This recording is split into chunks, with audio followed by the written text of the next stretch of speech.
Bonjour Sophie Primas. Bonjour Sonia Mabrouk. Bienvenue à la grande interview sur CNews et Europe 1. Vous êtes la porte-parole du gouvernement. Beaucoup de sujets à vous soumettre ce matin sur le plan international et national. Et tout d'abord, ce rapport choc. Il était annoncé depuis des semaines par le ministre de l'Intérieur Bruno Retailleau. Finalement, il a été dévoilé ce matin sur le site du Figaro. Rapport sur l'entrisme des frères musulmans, Madame Primas, et qui doit d'ailleurs être présenté en Conseil de défense demain. Un rapport montrant la volonté d'instaurer la charia en France. Très concrètement, je le dis à nos auditeurs et téléspectateurs qui le découvrent en même temps. Ce sont 139 lieux de culte touchés par cette mouvance, 21 établissements scolaires, au moins 280 associations qui œuvrent comme une organisation secrète et tentaculaire avec des ramifications partout, des subventions multiples. Un rapport très documenté par les renseignements. Est-ce que vous diriez qu'il peut y avoir, qu'il devrait y avoir un avant et un après ce rapport ? Je crois oui qu'il y aura une prise de conscience en fait de l'ensemble de la population sur les faits réels.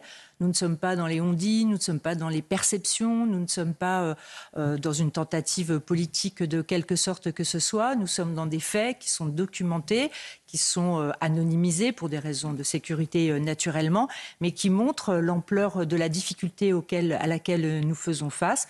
Nous le ressentions, j'allais dire nous les élus, puisque j'étais élu local également, nous les élus locaux, nous ressentions quelque chose de pas très sain en réalité, mais sans percevoir la réalité du danger. Ce rapport vient corroborer des faits réels et va nous permettre d'agir. C'est très important, vous dites des faits réels. On apprend aussi que les outils de l'état de droit qui doivent nous protéger, parfois agissent comme des entraves et qu'il y a même une prudence de certaines administrations qui encouragent ces entraves avec le risque et la crainte de réactions victimaires. En gros, le fameux procès, entre guillemets, d'islamophobie qui serait fait. Oui, l'islamophobie est un concept qui est utilisé, en fait, de façon victimaire pour justement justifier un certain nombre d'actions. Je pense que ce rapport va apporter de la clarté et va nous permettre soit d'utiliser tous les outils juridiques qui sont en notre possession, soit d'améliorer la loi et de nous permettre d'aller plus loin dans les outils qui sont nécessaires pour garder notre État laïque. Tout en respectant, je dois le dire, parce qu'il ne faut pas faire d'amalgame ou de mélange. C'est ce qui est dit d'ailleurs, c'est qu'une majorité évidemment des Français musulmans vivent leur foi naturellement. Mais malgré tout, il y a aussi des subventions, par exemple, puisque vous citiez des organisations, financement de l'Union européenne, qui vont directement dans les poches de ces associations également. Tout doit être remis à plat. Oui, il faut être remis à plat. Il y aura un conseil de défense demain et je pense que la volonté du gouvernement s'affichera, j'en suis persuadée, pour aller dans le sens d'une plus grande fermeté, moins de naïveté et plus d'outils efficaces. Alors, moins de naïveté peut-être aussi dans les négociations à l'international, Sophie Primas, sur l'Ukraine. Il y a eu un appel hier entre le président américain et le président russe, Poutine, qui parle d'une discussion utile, des discussions, négociations qui pourraient se tenir au Vatican à la demande du pape. Est-ce que c'est une éventualité qui vraiment pourrait se tenir, avoir lieu ? En tout cas, ça serait un beau symbole qu'au moins un cessez-le-feu ou des négociations puissent se tenir au Vatican. Donc j'en accepte évidemment l'augure. Moi, j'attends les actes. Parce qu'il y a beaucoup de discussions dans les dernières semaines, beaucoup de bonne volonté du président Zelensky, beaucoup de paroles du président Poutine, beaucoup d'efforts de l'Union européenne et également du président des États-Unis. Oui. On voit surtout l'activisme de M. Trump. Oui. Voilà, on va attendre les actes, on va attendre la réalité. On appelle évidemment de nos voeux le cessez-le-feu pour rentrer dans les négociations. C'est le préalable essentiel. Pour l'instant, les bombardements continuent.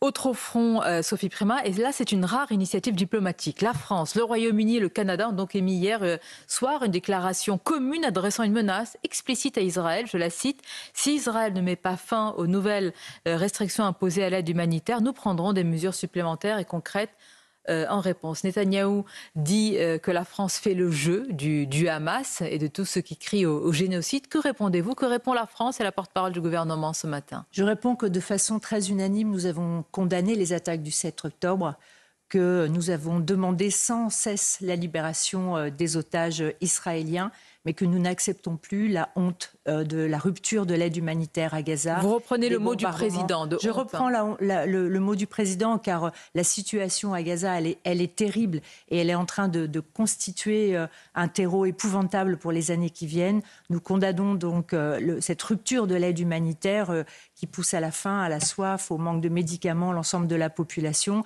Et nous condamnons toutes les déclarations d'Israël concernant la Cisjordanie. Ça peut aller jusqu'à des sanctions allant l'endroit d'Israël. Là, on franchit un cap. Ça peut aller jusqu'à des sanctions qui reviendront évidemment au président de la République, au ministère des Affaires étrangères de décider. Mais nous souhaitons que cette situation s'arrête immédiatement. Elle contrevient, elle viole tout le droit international. Elle est, d'un point de vue humanitaire, absolument épouvantable. Et je répète, nous avons été unanimes lorsqu'il s'agit de la sécurité d'Israël, de reconnaître. Donc vous estimez que ce qui est dit par M. Netanyahou, le reproche qui est fait, est totalement injustifié, que M. Netanyahou doit revenir à une position qui est une position de l'ordre de l'humanitaire. Il y a des populations palestiniennes qui sont en train de mourir de faim, de soif. C'est inacceptable.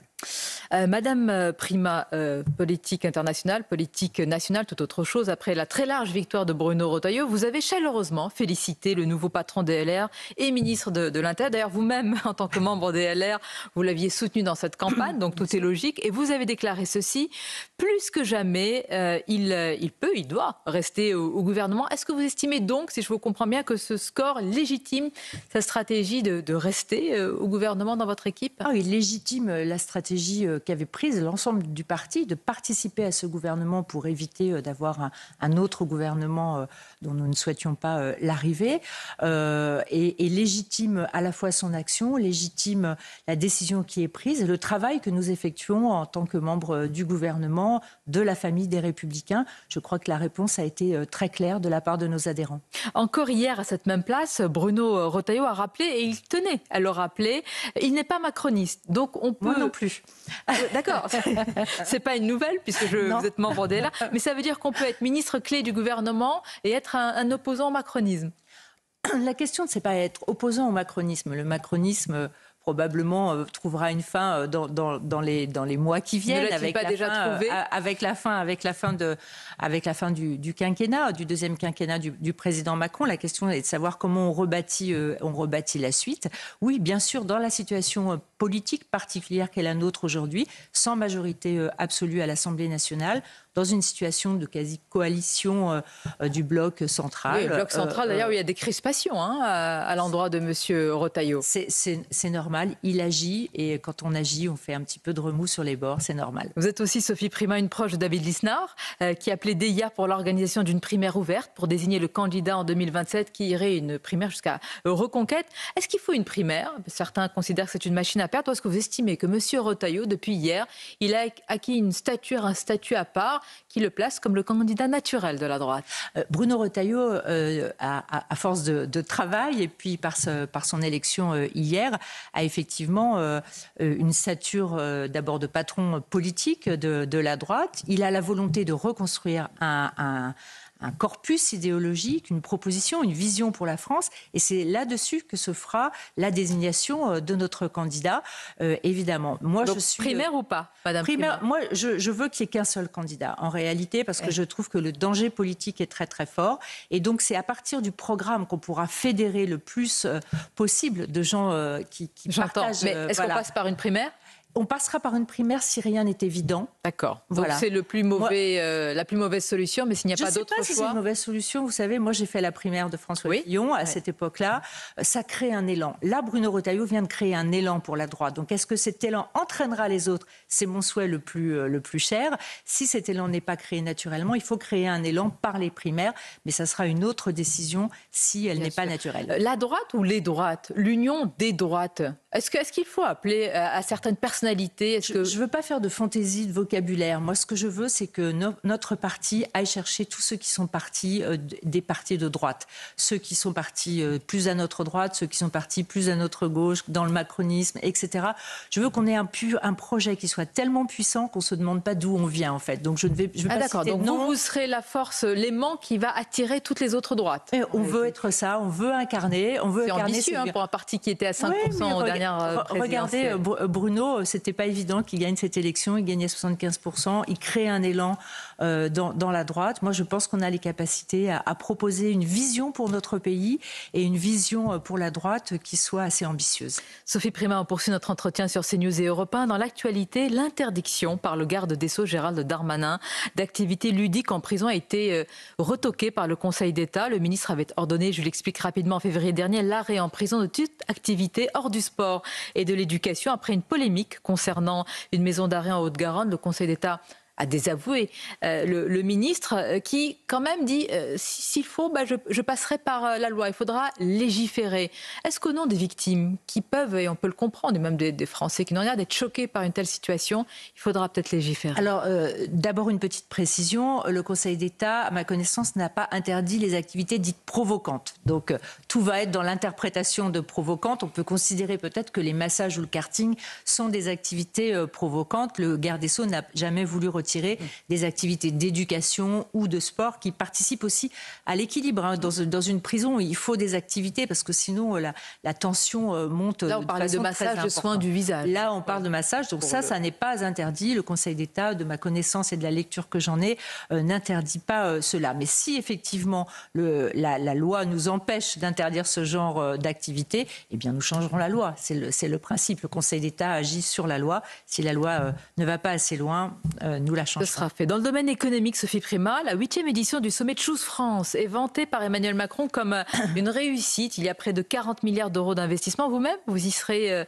tout à l'heure. Vous y étiez hier avec le Premier ministre? Non, j'y étais pour rencontrer des entreprises. Très bien. Alors, vous avez dû rencontrer des entreprises, pour certaines qui ont le sourire, pour d'autres pas, parce que la France est une terre d'accueil pour des investissements étrangers, Madame Primas, et en même temps, ça ne masque pas la réalité de notre économie. Bien sûr, je crois qu'il ne faut pas se priver d'une bonne nouvelle. Et le fait que nous soyons pour la 6e fois le premier pays en Europe en termes d'attractivité des investissements étrangers, il faut s'en féliciter. Il n'y a pas tant de bonnes nouvelles générales, ni dans le monde, ni en Europe, ni en France, pour se priver de celle-ci. Moi, j'ai vu beaucoup de chefs d'entreprise hier qui sont extrêmement intéressés pour venir investir en France, dans des secteurs d'activité qui sont à la fois innovants, mais aussi, j'ai été très surprise, dans des secteurs d'activité plus classiques. Donc ça, c'est une bonne nouvelle. Ça ne masque pas, effectivement, comme vous le disiez, un certain nombre de nuages qui viennent sur notre industrie. Je pense à l'industrie pharmaceutique, je pense bien sûr à l'automobile, où là, il va falloir qu'on ait une action vraiment très, très forte de l'Union européenne pour protéger un certain nombre de productions. Mais vous parlez d'une réindustrialisation, Madame Primas. Oui.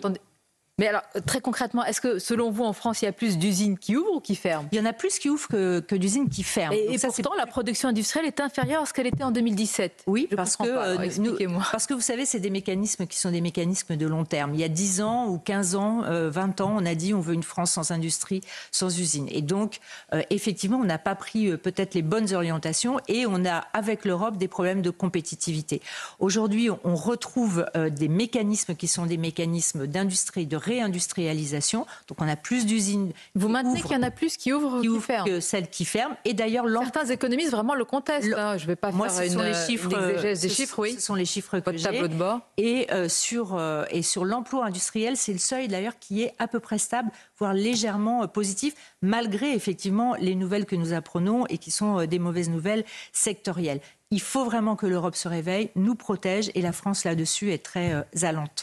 En tous les cas, il y a des colères qui pourraient converger. On parle de la déception. Même le mot est peut-être trop en deçà de la réalité puisque les agriculteurs parlent de trahison. Mais je voudrais d'abord insister sur les taxis, Madame Primas. Ce qui s'est passé hier dans la capitale quand même est assez inédit. Des manifestations avec 64 interpellations et puis des rassemblements un peu partout en France. Je précise que les taxis prévoient de manifester encore toute la semaine contre le projet de l'assurance maladie qui instaure un modèle unique pour le transport des malades par les chauffeurs conventionnels. Alors il y a deux sons de cloche. Soit ceux qui disent c'est injuste, soit ceux qui disent attention, c'est un peu scandaleux ce lamento de la part des taxis. Dixit, par exemple, ce matin, l'opinion. Quel est votre avis ? Oui, mon avis, c'est que, comme pour toutes les dépenses de l'État, les dépenses de santé, on ne s'interdit aucune analyse. Et dans l'analyse, on voit deux choses. D'abord, le coût des transports sanitaires, je veux le dire à ceux qui nous écoutent, c'est 6 milliards par an. Et ça a progressé de façon spectaculaire dans les dernières années. Par ailleurs, nous savons qu'il y a quelques poches de fraude à droite à gauche. Donc nous regardons effectivement tout cela.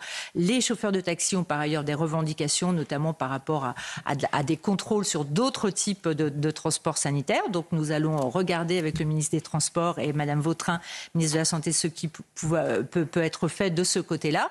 Mais on ne s'interdit pas de regarder la tarification qui aujourd'hui présente quelques curiosités. Curiosité. Voilà. En tout cas, quelques éléments où on peut optimiser les dépenses. On a bien compris. On a tous besoin aujourd'hui que l'argent public soit bien dépensé et dépensé à sa juste place.